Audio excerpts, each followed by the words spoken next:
मैथ्री to all of you. आज हम लोग स्टार्ट करने वाले हैं फॉर्मूले and numerical on empirical formula and molecular formula. सबसे पहले हम लोग पहला क्वेश्चन कर रहे हैं एम्पेरिकल फॉर्मूला पे। किससे किसे दिया होगा ये क्वेश्चन? आपको कंपोजिशन दी होगी एलिमेंट्स की। यहां पर अगर इन एलिमेंट का टोटल परसेंटेज आपके पास आता है 100%, तो ये कंपोजिशन कंप्लीट है। अगर यहां परसेंटेज 100 से कुछ भी वैल्यू कम आती है और कंपोजिशन में ऑक्सीजन प्रेजेंट नहीं है, तो आपने ध्यान रखना है सारे एलिमेंट को ऐड करना है परसेंटेज और 100 में से सब्सट्रैक्ट करना है, ताकि हमारे पास ऑक्सीजन की कंपोजिशन क्या है ये आ जाए। लेकिन क्योंकि इस क्वेश्चन में ऑक्सीजन प्रेजेंट है, इसका मतलब इनकी एडिशन 100% ही आएगी। अब सॉल्व कैसे करते हैं इस क्वेश्चन को? यहां पर हम लोग टेबल लेंगे। टेबल में हम लोग कॉलम्स किस तरीके से अरेंज किए हैं मैंने यहाँ शो कर रखा है। आप लोगों ने सबसे पहले वाले कॉलम में लिखना है एलिमेंट। कौन कौन से एलिमेंट है हमारे पास? कार्बन है, हाइड्रोजन है, ऑक्सीजन है। देन लिखना है इसका परसेंटेज। क्वेश्चन में कितना दिया है? 34.6, 3.85, 61.55। देन लिखना है इसका एटॉमिक मास। एटॉमिक मास आप लोगों को पता होना चाहिए, वैसे क्वेश्चन में कभी कभी ये गिवन भी होता है, 1 and 16। नेक्स्ट हम लोग निकालेंगे इनके लिए ग्राम मास। किस तरीके से निकालेंगे?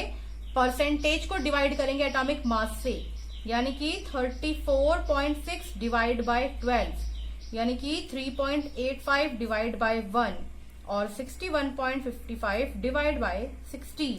तो ये वैल्यू हो जाएगी 2.88, 3.85 और ये जाएगी 3.85। अब यहां पर जो सबसे मिनिमम वैल्यू है उससे हमें दोबारा से मोलर रेशियो निकालना है, या फिर एटॉमिक। यहां पर जो भी होगा उसके अकॉर्डिंग गिवन करेंगे, या तो एटॉमिक रेशियो होगा या फिर मोलर रेशियो होगा। आपने याद रखना है, या तो एटॉमिक रेशियो या फिर मोलर रेशियो होगा। तो कैसे निकालेंगे? छोटा नंबर कौन सा है यहाँ पर? 2.88। इससे डिवाइड कर देंगे तीनों ही डिजिट को।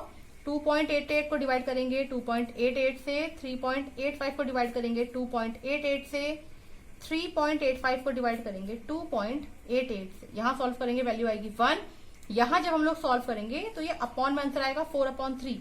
सेम यहां पर भी 4/3, क्योंकि यहां पर ये अपॉन में नंबर आ रहे हैं। तो ऐसे किस नंबर से हम लोग मल्टीप्लाई करें इस टर्म को कि हमारे पास कंप्लीट नंबर आ जाए? तो हम मल्टीप्लाई कर सकते हैं 3 की, क्योंकि 3 3 जा 1 होगा, कंप्लीट नंबर आ जाएगा। तो अगर इन दो डिजिट में 3 की मल्टीप्लाई होगी तो यहां पर भी 3 की मल्टीप्लाई होगी।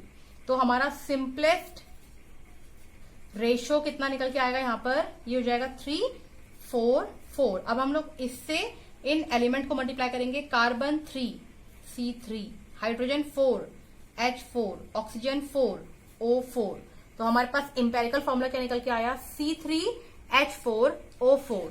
अब हम लोग बात करते हैं हमारे नेक्स्ट क्वेश्चन की। कंपोजिशन हमें गिवन किया है, कार्बन दिया है हम लोगों को, हाइड्रोजन दिया है हम लोगों को, नाइट्रोजन दिया है हम लोगों को। अगर हम लोग इन सभी वैल्यूज को ऐड करेंगे परसेंटेज को, तो यहां परसेंटेज निकल के आएगी 84%, जो कि इक्वल नहीं है 100 के। तो हम लोग क्या करेंगे? 100 से माइनस कर लेंगे इस परसेंटेज को, ताकि हमारे पास ऑक्सीजन की कंपोजिशन क्या है ये निकल के आ जाए। तो वो हम लोग माइनस करके यहाँ नोट डाउन कर लेंगे। कॉलम बनाएंगे अगेन। पहला रहेगा element. Element carbon, hydrogen, nitrogen and oxygen. Next column again percentage given है, 48% है, 8% है, 28% है। इनका एडिशन माइनस बाय 100, ये हो जाएगा 16। एटॉमिक मास यहां पर हो जाएगा हमारे पास 12, 1, 14 एंड 16। अगेन हम लोग यहां पर निकालेंगे ग्राम मास, जिसकी वैल्यू हो जाएगी percentage divide by atomic mass. 48 divide by 12, 8 divide by 1, 28 divide by 14, 16 divide by 16। ये वैल्यू हो जाएगी हमारे पास 4, ये हो जाएगा 8, ये हो जाएगा 2, ये हो जाएगा 1। अब यहां पर ऑलरेडी क्योंकि कंप्लीट नंबर आ गए हैं, तो हम लोग एटॉमिक रेशियो में सेम ही वैल्यू लिख देंगे। तो एटॉमिक रेशियो यहां पर मिनिमम नंबर कौन सा है? 1। तो 1 से अगर सारे डिजिट को डिवाइड करेंगे वही नंबर आएगा। तो हम इसको बार बार ना लिख के कंप्लीट लिख रहे हैं, 4, 8, 2, 1। और यही हमारा सिंपलेस्ट रेशियो भी होगा। तो हम नेक्स्ट कॉलम को फिल नहीं कर रहे हैं, डायरेक्टली हम लोग यहां पर लिख देंगे इसकी कंपोजिशन। इंपेरिकल फॉर्मूला क्या निकल के आया? Carbon 4, C4, hydrogen 8, H8, nitrogen 2 and 2, oxygen 1, O1। तो ये इंपेरिकल फॉर्मूला निकल के आ गया। अब हम लोग हमारे नेक्स्ट क्वेश्चन को शुरू करने से पहले यहां पर कुछ फॉर्मूले लिख लेते हैं। जैसे कि अगर हम लोगों को नेक्स्ट क्वेश्चन में पूछा जाएगा मॉलिक्यूलर फॉर्मूला फाइंड आउट करो। तो आपने ध्यान रखना है मॉलिकुलर फॉर्मूला इक्वल्स टू होता है n multiply by empirical formula. ये आपने फॉर्मूला याद रखना है। अब मॉलिकुलर फॉर्मूला कैसे निकलेगा, जो एम्पेरिकल फॉर्मूला होगा उसमें मल्टीप्लाई करेंगे n की। तो हमें पता होना चाहिए व्हाट इज n। तो n हमारे पास होता है molecular formula mass divide by empirical formula mass. तो ये दो फॉर्मूले आपने ध्यान रखने हैं जब आप लोगों को पूछा जाएगा एम्पेरिकल फॉर्मूला के हेल्प से मॉलिकुलर फॉर्मूला फाइंड आउट करना। तो हमारा नेक्स्ट क्वेश्चन जो है वो मॉलिकुलर फॉर्मूला पे ही है। यहां अगेन हम लोग देखेंगे कि हमारी जो टोटल परसेंटेज है वो 100% है या फिर नहीं। अगर ये परसेंटेज 100 है तो हम लोग क्वेश्चन को स्टार्ट करेंगे। तो पहला कॉलम एलिमेंट, कौन कौन से एलिमेंट है हमारे पास, के, Fe, C और N। परसेंटेज क्या है 42.39, 15.21, 19.56, 22.82। अगेन में हम लोग लिखते हैं एटॉमिक मास कितना है 39, 56, 12, 14। अगले में हम लोग लिखते हैं ग्राम एटम, कितने आएंगे हमारे पास, percentage divide by atomic mass. मैं डायरेक्टली यहाँ वैल्यू लिख रही हूँ, आपने परसेंटेज को डिवाइड करना है एटॉमिक मास से। यहाँ वैल्यू आएगी सॉल्व करने के बाद 1.082, यहाँ पर वैल्यू आएगी 0.2717, यहाँ आएगी 1.630, 1.630।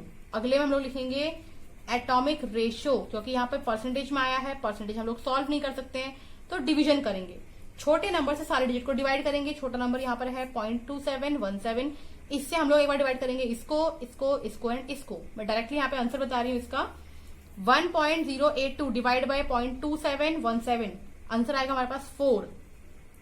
0.2717 डिवाइड बाय 0.2717, आंसर आएगा 1। 1.630 डिवाइड बाय 0.2717, डिजिट आएगा 6। तो सेम यहाँ पर भी आंसर हो जाएगा 6। अब यहाँ पर कंप्लीट नंबर आ गए हैं तो हमारे पास जो सिंपलेस्ट रेशियो आया है वो सेम ही आएगा 4166। तो एम्पेरिकल फॉर्मूला क्या बनेगा 4 किसके लिए, पोटेशियम के लिए, आयरन के लिए 1, Fe1, C के लिए 6, N के लिए 6, हम इसको लिख सकते हैं Cn का होल 6। फॉर्मूला क्या बनेगा K4FeCN का होल 6।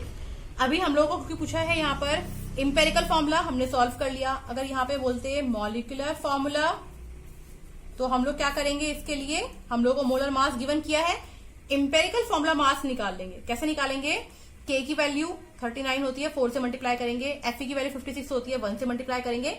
इस तरीके से अगर हम लोग सॉल्व करते हैं एम्पेरिकल फॉर्मूला मास, ये डिजिट आ जाएगा 368 यूनिट। हम निकाल लेते हैं N की वैल्यू जो हमने अभी पढ़ी थी, किस तरीके से निकालेंगे, molecular mass 368 divide by N की वैल्यू 368। यहाँ N की वैल्यू कितनी जाएगी 1।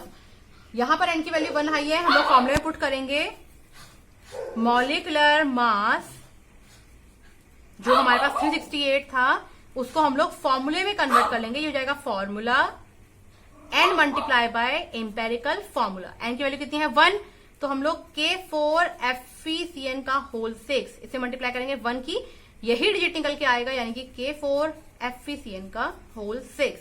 ये आ गया हमारा मॉलिकुलर फॉर्मूला। अगर यहाँ पर N की वैल्यू 2 होती, हम यहाँ 2 से मल्टीप्लाई करेंगे, 3 होगी 3 से मल्टीप्लाई करेंगे, जो भी वैल्यू यहाँ प्रोवाइड करेंगे हम उससे मल्टीप्लाई करके फॉर्मूला मास को भी इजीली सॉल्व कर सकते हैं। तो ये थे हमारे question empirical formula and molecular formula पे। आगे आने वाले वीडियोस के अंदर हम लोग स्टाइक्योमेट्रिक कोएफिशिएंट पे बात करेंगे। आज के लिए इतना ही, थैंक यू।